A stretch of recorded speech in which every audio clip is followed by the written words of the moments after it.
Let's take a look at the chart action for Dogecoin. Okay, so here's what I was looking at in my last video, or here's what I've been watching in general.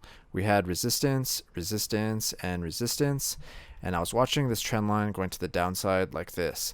I'd also been watching this previous support down here at around .1111 or .111. I had a limit order set down here. We came down, hit that level, filled my limit order. Looks like we're getting a bounce now. So the next spots that I was kind of targeting are the previous resistances. We have some resistance right here where we found some resistance and started heading down. We came up, got resistance and started trending down. And then we also have this previous resistance over here. And let's go ahead and set up some horizontal red lines at those levels right now. We have this one sitting at around .1235. We're basically right at that level right now. So we're basically hitting one of my targets right now. The next target that I'll be kind of looking at is this next the previous resistance over here. Let's go ahead and copy and paste this. Control, drag, and we can copy and paste, and we'll drag this trend line going to the upside. We'll drag this trend line right here. This previous resistance is sitting around .134. So like I said, we're basically hitting my first target right now. The next target that I'm looking at is around .134. The other thing I'm kind of watching is if we jump into the daily time frame. I think this is one of the things that we really need to do before we start getting more bullish. We have resistance right here and resistance right here. I'm watching this trend line going to the downside like this, and we still have not broke this trend line.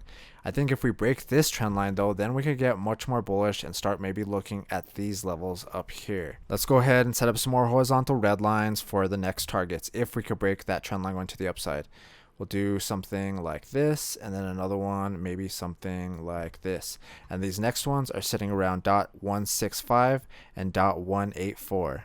Like I said, we haven't broke this trend line going to the upside yet. So these are the first targets that I'm looking at around .134 and .123, which we're at right now. But I think if we could break this bigger downtrend going to the upside, if we could break this downtrend going to the upside, that's going to be much more bullish, and hopefully we can continue this momentum. In my last video, I was talking about how Dogecoin's been kind of disappointing. We get these little pumps up, but then it just kind of fizzles off and kind of starts heading down again. So I'm very curious, are we going to be able to continue this momentum, break through this trend line, and continue heading up? Or are one of these red lines going to give us trouble and reject us, and we're going to have to come back down again? If we zoom in and go to the 4-hour time frame, here's some of the uptrends that I'm looking at. We have support, support, and support. It does look like that uptrend is getting stronger. Let's go ahead and draw some trend lines. We have one, maybe something like this. And then we have another one, maybe something like this. I think we could use these trend lines as signals. If we start breaking them to the downside, then we could look for the next one for maybe support. And if we break through that one, then we'll have to be looking at the previous supports down here. If we go ahead and delete everything and take a look at the moving averages, let's go ahead and do that real quick. We broke above the daily 9 moving average right here. So that is a good sign. But if we jump into the weekly time frame, we still have not broke this weekly 9 moving average right here. And I think if we could do that, then that'll be a good sign, and we'll probably be breaking that other trend line as well that I was talking about. But I think being below the weekly 9 moving average isn't a good thing. Right now, it does look like we're very close to it, so it's possible that we could come up and test it and either break through it or get rejected on it. But being close to it is a lot better than being far away from it. Right here, we broke below it, came down.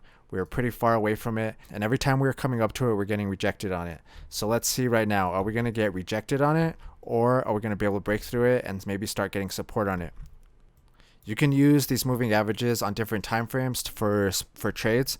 Right now, we are breaking above the daily 9 moving average. So I think another thing that I might be looking at is this 9 moving average on the daily time frame. If we start breaking below that, then that might be a bearish signal.